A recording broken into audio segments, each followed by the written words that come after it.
Alright, hello and welcome to this build guide. This is version 2 of the Blender Warpath build. If you've played the first one, there are some differences. I will summarize them in just a second so that you don't have to watch the entire build guide. If you haven't played it before, this is probably the build that I have the most investment in. I spent the most time working on it, trying to optimize it. So this is about as close to perfect as you'll get from me at this point, at least. It's still in beta, so you know, there's a lot that changes, but I am really happy with where this build is at. The legendary system just brought a whole lot extra to do with it because it's already pretty unique heavy as far as what it wants, not necessarily what it needs. And it's a great build because it is starter friendly, while also has a great progression curve on it. You can progress and make it very, very good throughout the entire game. And it never really falls off, it just gets stronger. So it's definitely one of my favorite builds for that reason. All right, real quick, for those of you who've already played it, a couple of the big changes are I'm using Warpath area now instead of some of the damage modifiers because mostly tier 4 Julra. She just is kind of hard on the smaller area. This makes it a lot easier to handle her. It's also really nice for just echoing because you hit more targets. So overall, I found it to be a better quality of life for most cases, but tier 4 Julra, a big difference. So definitely recommend doing that. I've also updated the build for legendaries, and I made a few stat changes like adding melee damage to the blessing, nothing major. You can mostly jump forward to the gearing section if you've played it before to see the differences. For the rest of you, let's go ahead and do a quick echo. So you're going to notice that I have a lot of corruption. I farm at this level on this build, 463-ish, you know, somewhere in the 400 to 500 range is where it is farm worthy. So it's also got a ton of modifiers on it. So we're going to add another modifier. And so there's going to be a whole lot on this. So remember that the corruption's really high. The modifiers are really high. So it's going to perform even better at lower corruption. If you're at 100 corruption, you're going to find it's just absolutely annihilating things. So don't worry too much about if you feel like it maybe looks a little on the slow side, which it probably doesn't to you because it's really fast even at this level. Yeah, it's got a ton of speed. It's got a lot of damage. The numbers look small at the beginning. Don't let that fool you. It builds up as you start to put on more stacks of time rot, more armor shred, and start to echo on the same enemy. Ooh, piece of candy. What's that? Ring? No good. Okay, moving on. We run around right now at about 95% movement speed. That is, for the most part, like there's a 1 second haste on hit, but since our echoes count as us, they also count as hits for us, and so they keep us moving even when we don't have packs right on us because there's probably packs behind us getting hit. Our leech is extremely good. Our armor is very good, especially on bosses where it just goes up to about 10k. And so it's really hard to kill it, honestly. It doesn't die very often at all, even with 2300 health, which is another thing that's probably misleading because it's so tanky. It has so much damage reduction in its current state because of the kind of gear I'm wearing.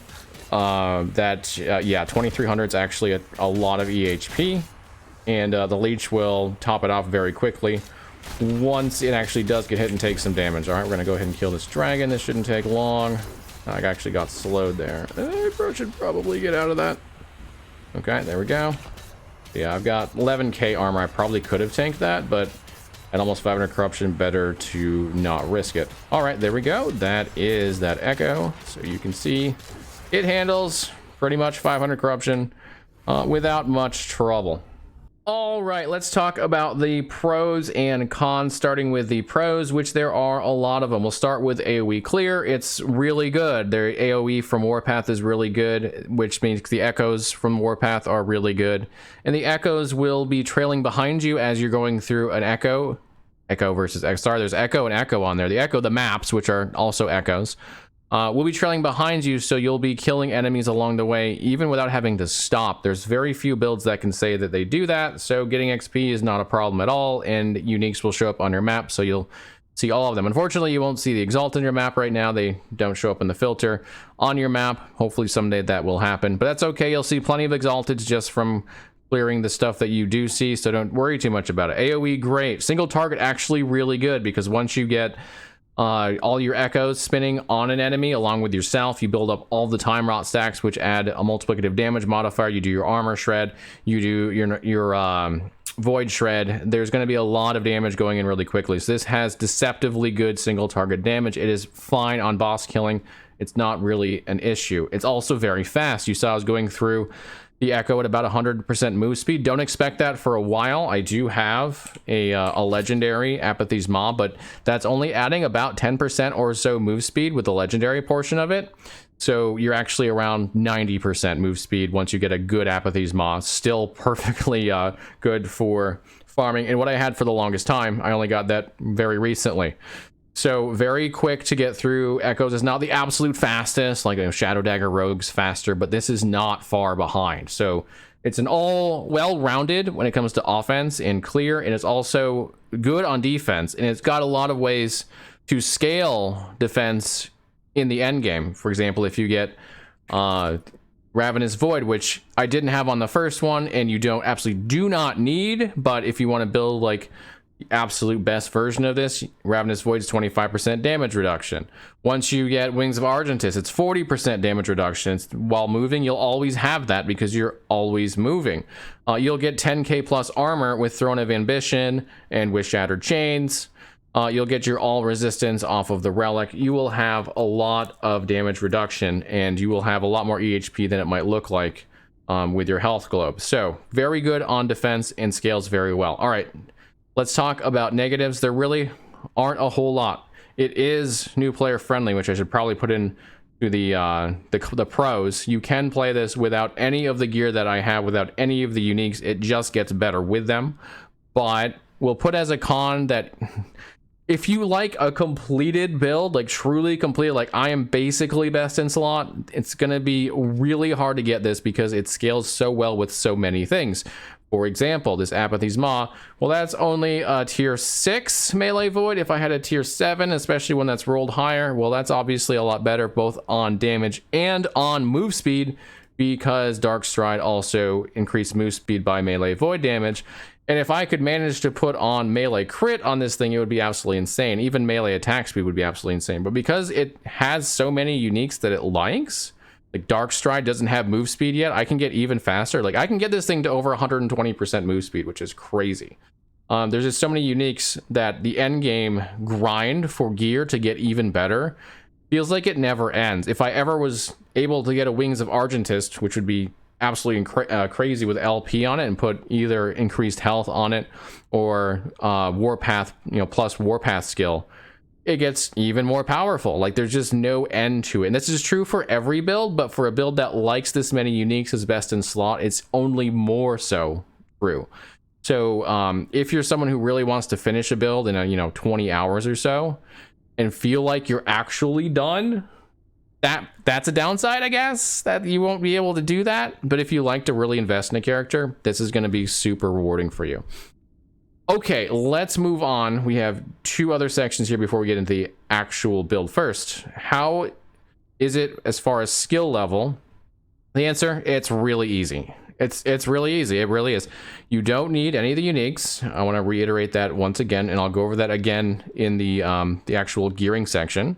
It will play perfectly fine without any uniques whatsoever. It will do well. It will clear the content quickly. And it's about the easiest build you could possibly play, because really all you're going to do almost all of the time is hold down Warpath and move. And then when you get to a chunky target, you're going to use Anomaly on them to double the damage they take. And that's it. That's all you have to do. This is about the easiest build you could possibly play. It's beginner friendly both in gearing and in skill level to play it. So this is about as easy as you're going to get. If you want to play a build as a brand new character that's going to be one of the better builds in the game later on once you've built it up properly, this is a good build for you. Okay, with all of that being said, what about future patch considerations? So this did not get touched at all effectively. I mean, it technically did, but effectively at all from 8.3 to 8.4.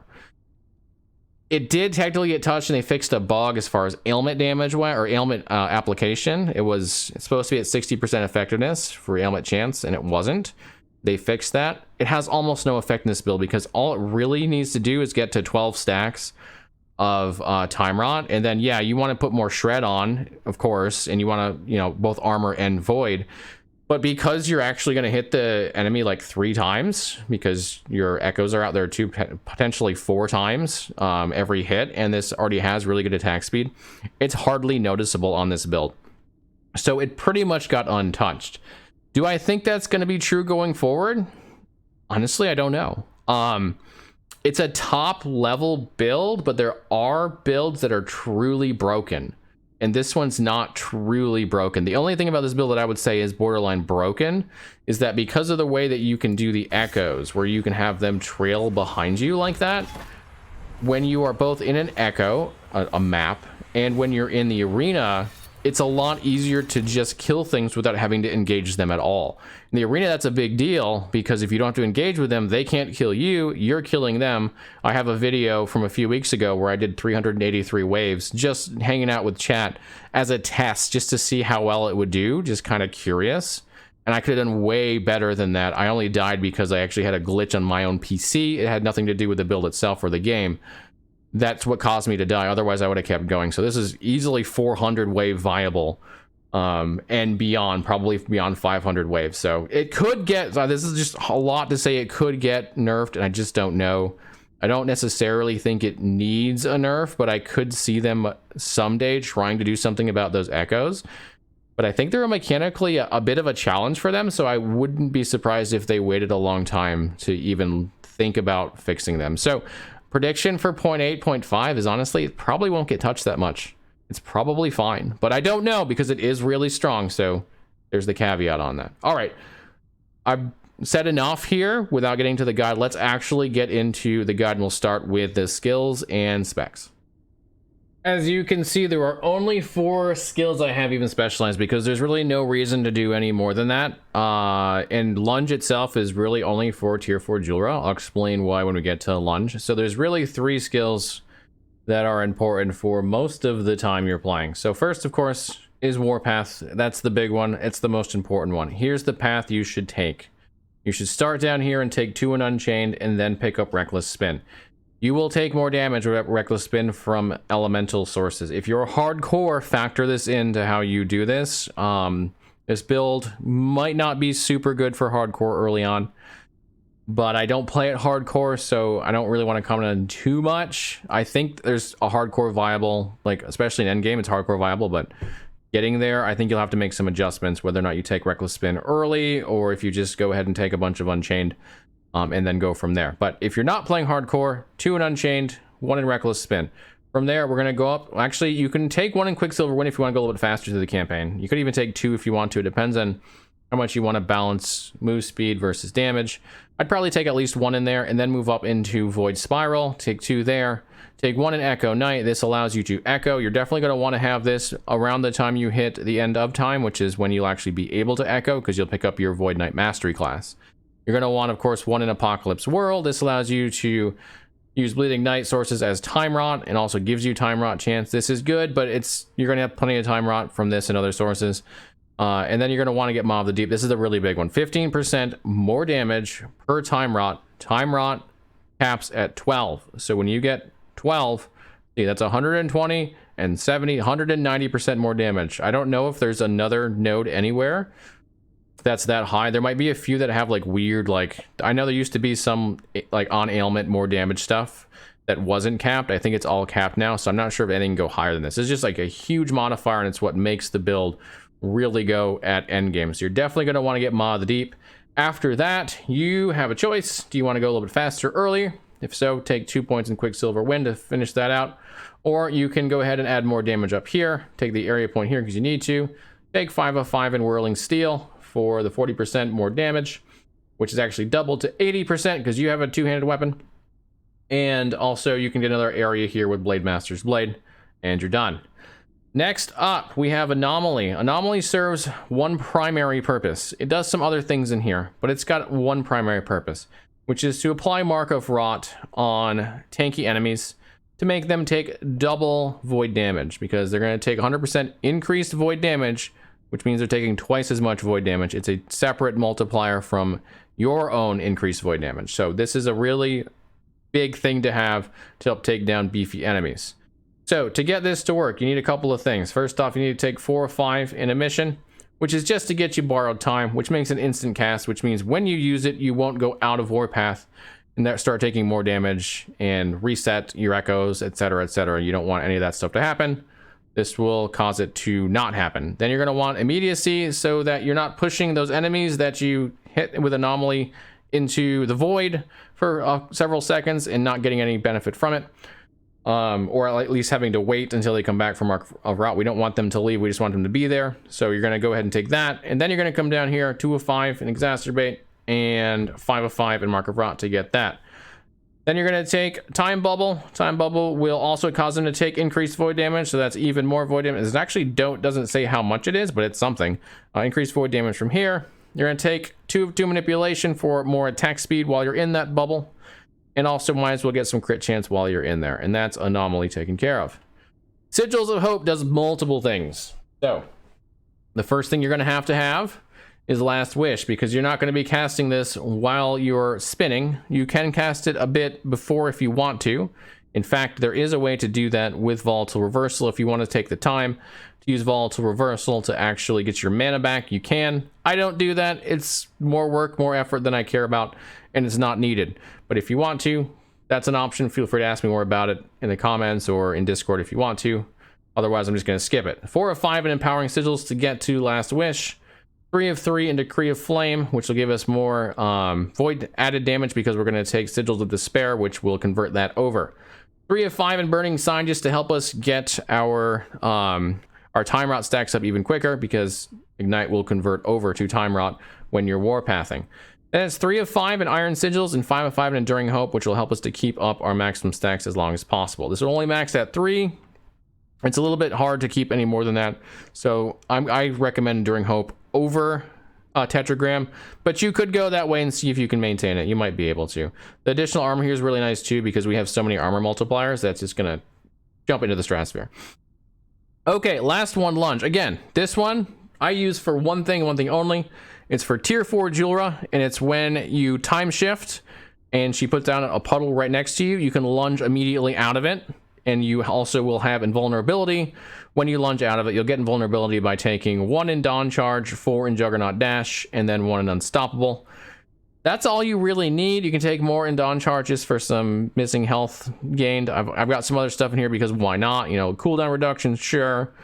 Damage, convert it to void to make it look right. Like but this is really all that matters. Like all this other stuff is whatever. I don't use the kill threshold, doesn't matter. Just get this and use it for tier 4 Julra. If you're new, don't worry about this. Tier 4 Julra is a long way away. It's definitely like high-end endgame content. If you know what tier 4 Julra is, you'll know when to use this. Once you see Julra, she has like 4 different tiers. Tier 4 is the last one you unlock. You'll know about Julra long before you hit tier 4 Julra, and you'll have fought her before you hit it. So this is something to worry about much later in the game. If you're new, you can actually not bother with Lunge at all and just worry about these 3 here. All right, let's move on to the passive tree. If you played the first version of this, you'll notice that not much has changed. This is very similar to the original, because the original was just good enough to not be easily fixed or improved. So we're going to take 5 of 5 in Overwhelm for the melee fizz damage, because why not? Even though it's not void, it's extra damage, sure. 8 of 8 in Juggernaut for strength and fire and void res. 7 of 8 in Fearless for mostly the vitality. Health regens, whatever. It's mostly vitality we want here. Armor Clad for that damage taken from nearby enemies and the armor. Both are really good. And then from there, we can go ahead and take Blade Master for 30% attack speed, which Warpath loves attack speed. All right. Next up, you're going to actually start in Voidness. So I'm going to show you how I think you should do it. And then from there, we'll come back for this. So you're going to want to take Void Knight all the way into Avatar of Regret. This will give you, I believe it's 80% echo chance every second. If you take all of these nodes, the 10 here and this, and this. So you're going to want to take that first, because that is the meat and potatoes of how the build works. So to get there, we have a bunch of different things we can take. I recommend Temporal Corruption for the base damage, along with Void Blades for the base damage. Definitely take World Eater. This is really big. That's going to give you so much leech that you practically don't need any more right there. So take those ones. From there, you can take this if you wanted to. You can actually take Rot Grip, melee time rot chance. This is a great node because you're not going to block anyways. It gives you 100% increased void damage for 4 points. That's insanely good. You don't normally get 25% increased damage of anything per point, so really, really solid. Eternal Form gets you a bunch of health. Definitely want to take that. You won't need this though until probably later. By the time you get like this, you're good to go here. Echoing Strikes gets you the Echo Chance.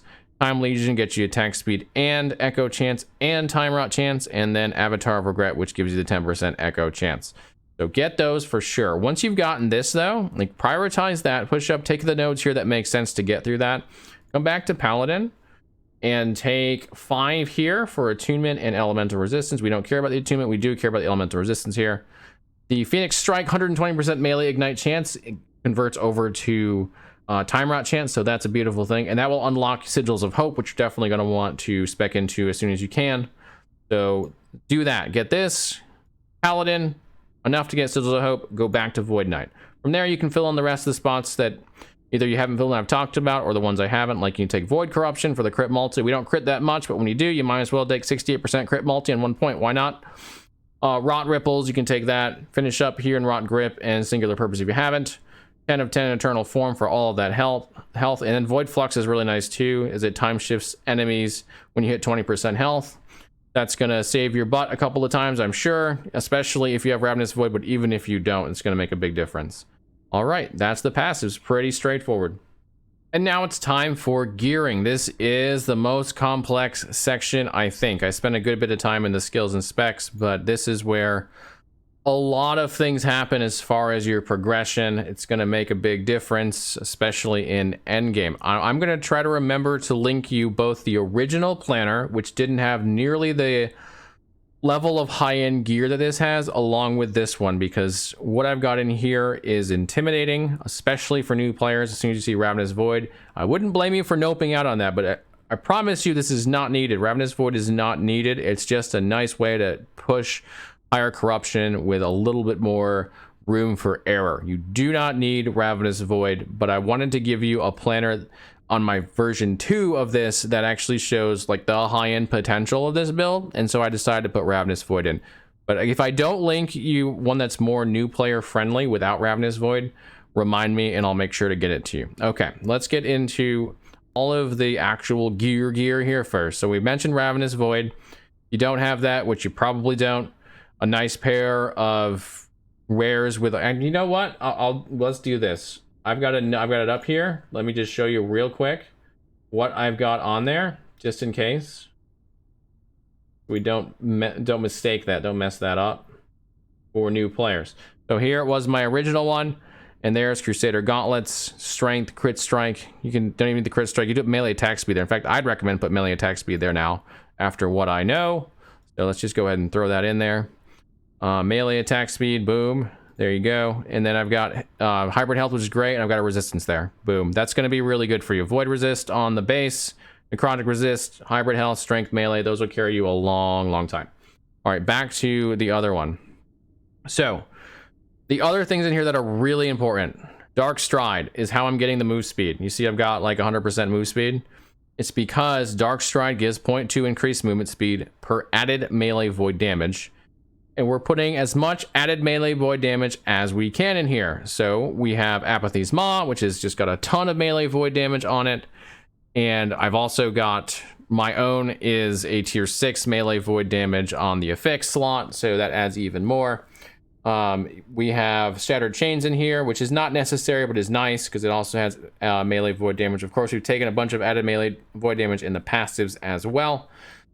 So this will give you a lot of move speed. You definitely want Dark Stride. If you manage to get a legendary version of them, increased move speed, of course, is your number 1. Hybrid health would be your number 2. I have listed these by, if they're like both prefixes, the first one is the priority. The second one is secondary, but I've also made, when there's a significant difference in which one you should take, I put a tier 7 for the priority and a tier 6 for the secondary. Of course, you want tier 7 of both. Don't get confused on that. But that just should tell you, okay, the tier 7 is the one that if I have to choose between the two, I really want. And then the other one would be if I have a 2 LP version, or if I get unlucky, I'm still pretty happy with that. All right, so Dark Stride important. Apathy's Maw runs with Dark Stride, and it also adds Doom. Doom is really good for it increases the damage that the enemy takes. So definitely want Apathy's Maw once you get to it. Shattered Chains, again, this is not needed. In fact, part of it's useless. Like the potion cleanses, stun, and freeze. You don't get stunned or freezed in Warpath, so it doesn't matter. This is for the melee void damage, the increased melee damage, and the increased armor. And if you can get increased health and hybrid health on it, even better. You have the best of all worlds at that point. Siphon of Anguish is really good on this. It's like best in slot, even if it's not legendary. Have one Siphon of Anguish. It's going to give you a ton of melee and void damage leeches health. Increase your leash rate, give you movement speed, elemental resistance, and more doom, which again increases the damage that the enemy takes from your melee attacks. Awesome ring. It's easy to get. It drops off of the shade almost every time, so you'll get one pretty quick. All you gotta do is kill the shade. All right, Wings of Argentus. This is definitely something you're gonna have to farm for. This is gonna drop in powered. It's going to drop off of the Stolen Lance boss, so you're gonna have to go kill him probably a bunch of times, build up your corruption and your item rarity when you go into that fight, so that you have a better chance of it dropping. Don't worry about an LP. Notice I didn't even put LP on it. It is possible to get legendary potential on this. It's just highly unlikely that you'll get even one, and I don't want to confuse people and get them farming for something that they have almost no chance of getting. If you do happen to get it, you can put increased health, or you can put plus Warpath skill on it, and you'll have an amazing item that very few people will. But please, for your own sanity, do not farm 1 LP Wings of Argentus. It is not worth your time. There are a lot of better places you can spend your time farming. Okay, that's all the uniques. Okay, ring. Movement speed rings are great. Void damage, strength, crit avoidance if you don't have it capped elsewhere, and health. By the way, I put on the Siphon of Anguish also crit avoidance.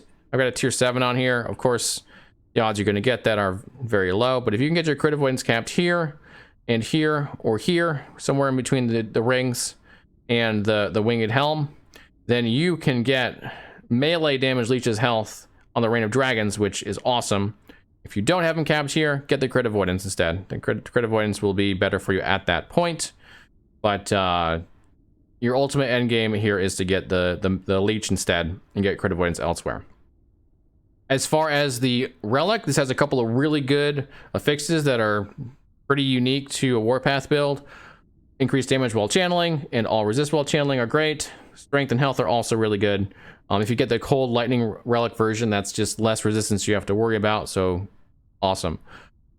The amulet can also get increased damage while channeling. It cannot get all resist while channeling, but we can put frailty here, which we have nowhere else, and we always want frailty when we can get it on a build. Void pen, and we put Fizz Res here, and of course the bone amulet gives us necrotic and Fizz Res. And the last item that is on the regular gear is the Winged Helm. Again, that crit avoidance is huge. That's a tier 5 crit avoidance on it if you get it perfectly rolled. Vitality, increased echo damage when the skill is echoed. Not super important, but it is good. It definitely helps the echoes do more damage. Increased health and health are really good here. All right, let's move on to the idols. The Throne of Ambition, really good. You're going to want to get this. You're going to get this at the same place you get the Wings of Argentus, so go for it. In fact, it tells you right in here, the Stolen Lance. Both of them are going to drop off of there. This does drop off of non-empower, but just farm the empower and try to get it with it.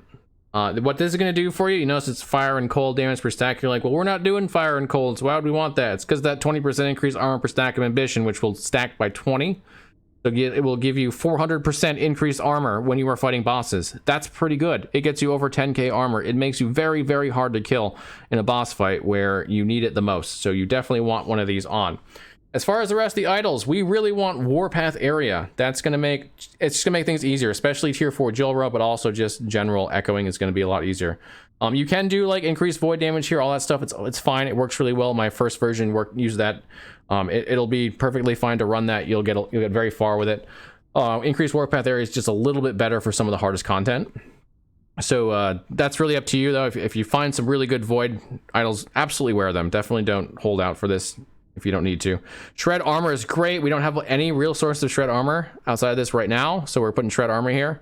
And you can also put a slow here if you want to, just to make enemies stay in your echoes longer. So like if I switch one of these over to slow, there we go, and now we're good. So that'll keep them in it longer as you're running, and then you'll get plenty of shred here, so you'll shred the armor of the enemy, and then they'll take more damage. I had nowhere else to put necrotic resistance, so I put it here. Same with fire. Basically, what the lesson is here is use this space to fill in your resistances if you need to. If you don't need to, put a double life here, or 2 double lives here, which are just the 1x2, but the ones that go standing up. These ones, the ones that have like increased health and then base health, do that. All right, that's the idols. Last thing we have is the blessings. Chance to shred void, awesome. Definitely take it. This is a no-brainer. Lightning resist here. There's really nothing good that you can put here, so might as well get your lightning resist taken care of. I've got way too much lightning resist on here, but you can probably find a way to finagle it in there. Otherwise, you could take something weird like shock just to get an increased chance to stun. You could take health regen. There's just nothing good here outside of that. If you don't, personally, if you don't need the lightning res, I wouldn't even farm this because it's the worst timeline in the game anyway. But if you do, this is a good place to get it. We just talked about Grand Hunger of Dragons, Offering of Dragons. If you don't need the crit avoidance, take this instead. If you do, take the crit avoidance. Increased armor here, really good. Amazing is this one. Grand Patience of Hercur, between the shred and the melee damage leech and this one. Like, those are the ones you should really prioritize. This one might even be first. This one for damage, I guess. But this is a ton of armor while channeling. And remember, we're going to have like 600% increased armor when we're fighting bosses. So take your 750, multiply it by another 6. That's how much you're getting just from this on bosses. This with everything else, of course, that you've had in your gear. But that's how much this is adding to it. You really, really want this. And this is just another increased armor. Because why not? Let's get as much armor as we can. All right, that is the gearing. Lettuce, tomato. Let's move on to the rotation, which will be the easiest rotation you have ever done in your life. All right, rotation. Are you ready? I hope you're ready. This is you're gonna need to take notes. This is, super, super complicated stuff. When you get to the echo, hold down right click if that's where your warpath is. Hold down whatever button is on. Run to the objective while holding down warpath. Keep it held down. When you get to the objective, start spinning around the objective. If it's a mini boss, make sure you're hitting it, of course. If it's like one of the things that spawns a bunch of enemies, keep spinning around that and killing enemies along the way, or that are coming out from it by spinning. Yep, see how everything's getting covered here.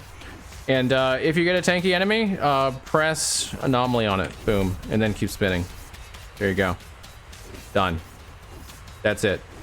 Tier 4 Julra. If you fight Tier 4 Julra, there's one extra for you guys, a little bonus. You fight it, and then you do the time shift, and so you're waiting for Julra to come back, and she comes back, and she puts the puddle down. So here's the puddle down. I press R, and there we go. I'm out of the puddle. That's your extra rotation for Julra. Now you know how to fight Julra with Warpath using lunge. Boom, lunge. That's it. This is the easiest build you'll ever play. I promise you. Well, I guess there are one button builds that wouldn't even bother with anomaly out there, so that's a thing. I doubt it's this powerful though. For the power, the amount of things you have to do, you can't beat it. Yeah, okay. Thank you so much for watching. I hope you enjoy this build. It is a lot of fun. Yeah, it's simple, but it's a lot of fun. Like, there's a reason I put countless hours. You want to see how many hours I got out of this? Check this out. I was looking at this before. 2,383 echoes in this build. I like this build, guys. I do. I hope you like it too. Thank you so much for watching. If you want to hang out with me while I do 2,400 echoes in a single build, you can do so on Twitch. I stream 5 to 6 days a week. Would love to have you there. Also have a Discord where we are more than happy to have you, to welcome you, and you can join in our conversations there as well. Also, a shout out to my Patreon supporters. Thank you so much. I promise I will get you a Patreon screen here soon. I hope. Thanks again for your support. Really appreciate it. If you'd also like to support, help me make these build guides as content, I will leave the link to Patreon below. All right, thanks again for watching. I hope you have a great time in LA. I really hope you enjoy the build if you try it out, and I will see you all again real soon.